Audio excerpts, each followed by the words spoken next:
Salut à tous et soyez les bienvenus sur la chaîne qui déboîte. Aujourd'hui les enfants, nous allons tester des petites expériences scientifiques. Voilà, on va faire un petit peu comme dans C'est pas sorcier.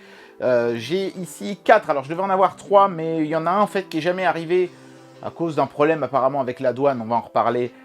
Du coup, le fabricant m'a envoyé 2 autres objets à la place, et du coup, je me suis retrouvé avec 4. J'aime bien, vous savez, en général, faire des trios de tests. Bah là, ce sera un quatuor, à moins qu'il y ait une des 4 expériences qui ne marche pas, on ne sait jamais. Donc, en fait, l'idée, c'est des petites expériences que vous pouvez facilement faire à la maison, des petits trucs vraiment très simples à assembler et à utiliser. Je crois qu'il y a un petit moteur Stirling, une bobine Tesla, un truc qui fait léviter des petits objets très légers avec de la pression acoustique et quelque chose qui lévite à l'aide de l'énergie solaire. Voilà, écoutez, on va voir tout ça dans le détail. À la base, il devait y avoir une plateforme de lévitation électrique, un peu comme celle qui fait léviter ma petite DeLorean là derrière. Mais malheureusement, apparemment, à cause des gros aimants puissants qu'il y avait dedans, c'est pas passé. Bon, tant pis, hein, c'est comme ça. C'est parti pour le test donc de ces 4 petites expériences scientifiques rigolotes. On y va. Allez, c'est parti pour ce truc qui, si je me souviens bien, est un lévitateur acoustique. C'est-à-dire que c'est quelque chose qui va, à l'aide de petits haut-parleurs, faire léviter quelque chose d'extrêmement léger. Je crois que ce sont des petits bouts de polystyrène. C'est vraiment ultra simple. Et ça, en fait, ce serait l'adaptateur secteur qui va avec, si j'ai bien compris. Voilà, c'est ça, adaptateur secteur tout à fait banal. Alors par contre, ça c'est pénible, c'est que c'est du prise US. C'est un 12 volts, 1,5 ampères. Je ne sais pas si j'ai... Oui, j'ai l'adaptateur qu'il faut. On va y arriver. On va s'en sortir comme ça. Et puis, l'objet en lui-même, c'est vraiment pas gros. Regardez-moi ça. Ça tient dans ce petit sachet antistatique. Je ne sais même pas s'il y a une ouverture facile là-dessus. J'ai pas l'impression. Bon, je le sors du sachet et on regarde ça de plus près. Voilà, donc, bah écoutez, c'est pas bien compliqué, hein, si j'ai bien compris. Donc ici, vous voyez qu'on a un petit haut-parleur et ici un autre, je pense. Donc les deux vont émettre des fréquences très particulières qui vont faire léviter des petites choses au milieu. Il y a un petit morceau de polystyrène qui est fourni, donc je suppose que je suis supposé en prendre un petit morceau et le mettre ici au milieu et espérer qu'il flotte. On va voir si j'y arrive.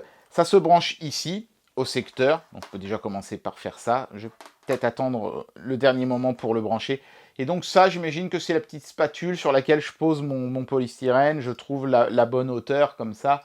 Je le retire et le truc est supposé léviter. Écoutez, on va voir ça. Hein. Je vais brancher. Ah oui, j'entends un sifflement strident. Je ne sais pas si vous allez l'entendre. Vous n'avez pas de l'ultrason, hein, vu que je l'entends. Mais voilà, je vais essayer de faire en sorte que mon truc tienne bien. Voilà, avec le câble, c'est pas évident.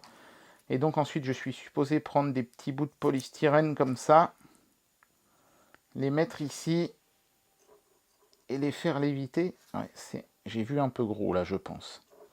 Prendre des plus petits bouts que ça. Allons-y. Eh, ça fonctionne!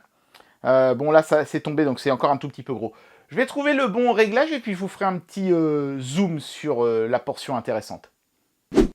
Bon là j'ai été obligé de me réenregistrer parce que la pression acoustique du petit machin est telle que mon micro devenait complètement fou. Je vais vous laisser écouter quelques secondes de ce que donnait l'enregistrement de départ, mais c'est assez impressionnant. Enfin, de toute façon, je disais simplement que bah voilà, l'expérience est un franc succès. On voit bien les petits bouts de polystyrène léviter. La pression acoustique de l'appareil est donc suffisante pour s'opposer à la gravité sur des objets extrêmement légers comme des bouts de polystyrène. Ça marche. Je trouve que c'est limite encore plus impressionnant avec les... Allez, la deuxième expérience scientifique du jour. J'ai aucune idée de ce que c'est, je découvre en même temps que vous. Enfin, je sais ce que c'est, mais je ne sais pas dans quel ordre ça va venir. Ah, la bobine Tesla. Eh ben, on va continuer dans le truc qui fait des bruits désagréables. Bon, c'était très léger jusqu'à présent, là ça va être beaucoup plus fort. Hein. Donc ça doit être, j'imagine, l'alimentation électrique qui doit être beaucoup plus costaud. Et oui, parce que c'est de la haute tension. Par contre, on est toujours sur une prise US. Ça va falloir que je dise aussi qu'ils fournissent des petits adaptateurs. Ça, j'imagine que c'est le truc qu'on est supposé tenir pour guider les éclairs vers soi. Je ne sais pas si je vais avoir le courage de faire ça aujourd'hui. Hein. Et donc, la bobine en elle-même. Mais la particularité de celle-ci, c'est d'être musicale. En fait, c'est pas une bobine classique, vous savez, avec ce gros cylindre qui fait des petits arcs discrets. Non, celle-ci va faire des gros arcs énormes, mais qui émettent du son. Voilà, donc, bah écoutez. Voilà comment ça se présente. Donc, il y a une petite pique à visser sur le dessus. Voilà.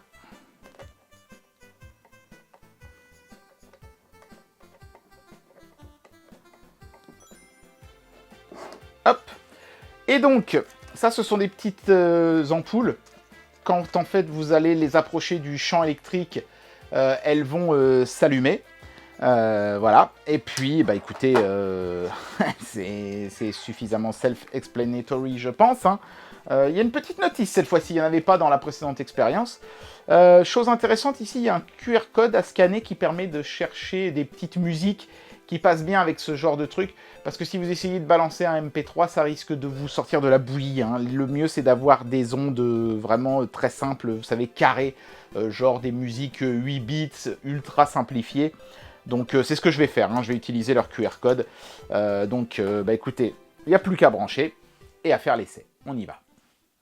Voilà, donc désolé pour la qualité de ce clip, mais là je vais vraiment utiliser une caméra très cheap parce que on joue quand même avec de la haute tension, mine de rien. Donc si jamais il y a un arc qui va sur la caméra, je préfère que ce soit une caméra cheap qui grille, hein. J'espère que vous m'en voudrez pas. Donc je vais d'abord me mettre en mode arc électrique. Ça va faire un bruit un peu désagréable, mais vous pouvez voir les arcs ici. Et si j'approche par exemple une de ces fameuses ampoules, vous voyez qu'elle s'allume. On peut aussi approcher leur fameuse baguette là.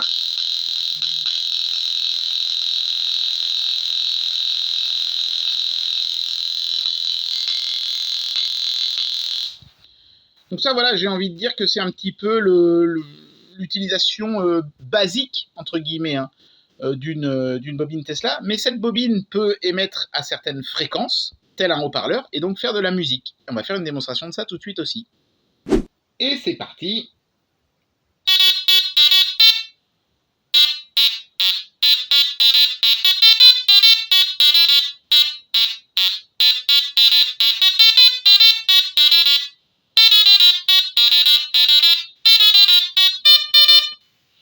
On va s'arrêter là pour ne pas se prendre de copyright claim, parce qu'ils en seraient capables. Mais c'est encore une fois une expérience scientifique qui est couronnée de succès. Troisième expérience de ce quatuor. Je crois que c'est celle qui avait été envoyée en rab, celle-là, justement. C'est certainement aussi une des plus simples à mettre en œuvre. C'est le lévitateur solaire. On peut voir les différents panneaux solaires ici. Je vais enlever toutes les petites protections. Hein. Il n'y a pas un soleil de fou aujourd'hui, mais justement, ça va permettre de voir si une lumière, somme toute, assez simple est suffisante.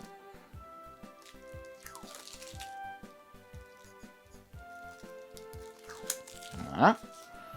Donc ici, on a un socle avec un aimant qui est somme toute assez petit. Donc celui-ci, il n'a pas gêné la douane manifestement. Et ensuite, si j'ai bien compris, on positionne ce truc comme cela. Et il va tourner grâce à la magie du soleil.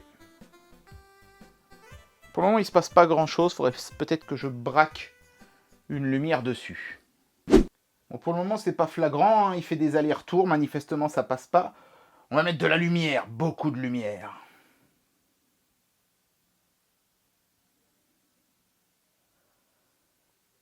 Petite lampe torche de chez Olight. Et là, ça marche, regardez-le. Ouh. Bon, il faudra qu'il y ait un grand soleil hein, pour que ça marche avec l'énergie solaire.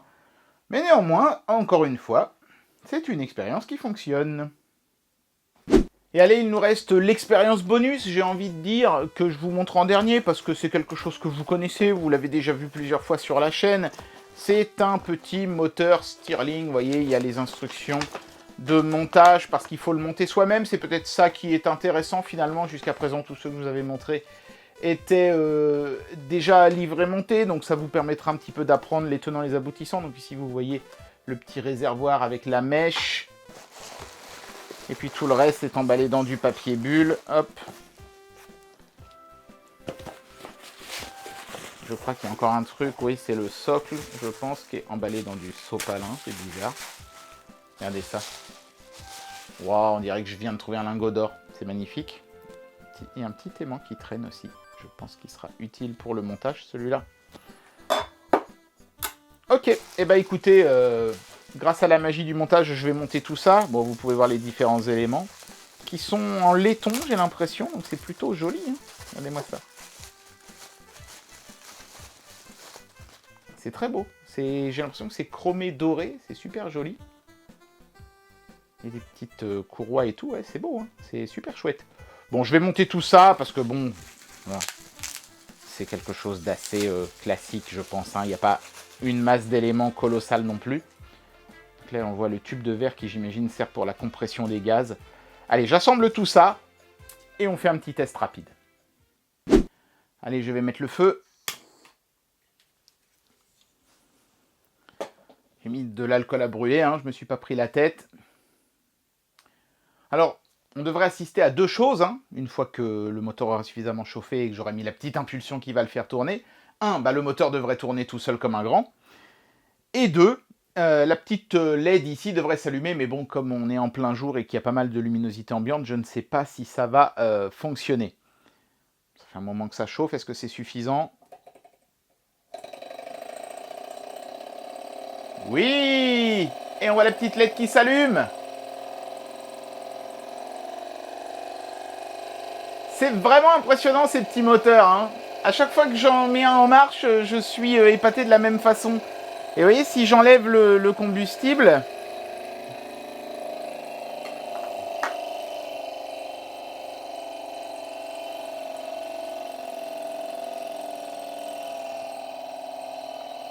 Ah, il galope encore pas mal, hein. Donc l'efficacité est vraiment bonne. Et puis évidemment, bah, comme il va totalement refroidir, il va finir par s'arrêter. Mais cette expérience aussi est un franc succès. Eh bien voilà, c'était le test de ces 4 petites expériences scientifiques, toutes fort amusantes. Et ces petits objets qui coûtent pas bien cher, hein, quelques dizaines d'euros tout au plus, feront de chouettes petites idées cadeaux, mine de rien je trouve, hein, plutôt que d'offrir un énième parfum à la noix ou je ne sais quel bouquet de fleurs qui ont été conçus en plus pour être des cadeaux. Ça je supporte pas. Ça a été conçu avant tout pour être des petites expériences scientifiques amusantes.